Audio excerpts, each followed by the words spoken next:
Bilbila keessan irratti seetingii dabalataa kan hedduu isin barbaachisan dabalachuudhaaf wanni isin gochuu qabdan gara seetingiitti seentanii gara seetingiitti erga seentan booda asirratti about phone isa jiru kana irratti ni cuqaaftan achiin booddee as software information kajuu ni filattan achi erga filattanii booda as building number filannoo gara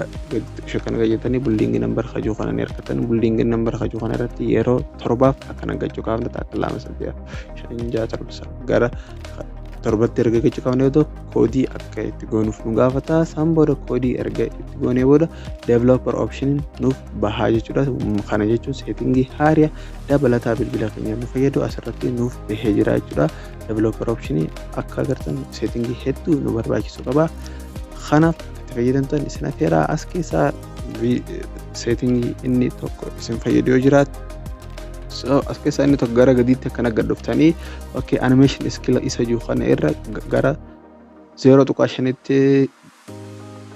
gad deebisuu qabdan 0.5tti gad deebisuu qabdan kana jechuun bilbila keenyaaf ariitii ajaa'ibaatiin akka bilbila keenya nuuf hojjetu godha animation skill 0.5tti gad deebisaadha viidiyoo kana akka jaalatan abdiin qaba viidiyoowwan kanneen akkana argachuudhaaf YouTube channel Safe Tech subscribe gochuun dagatinaa bye bye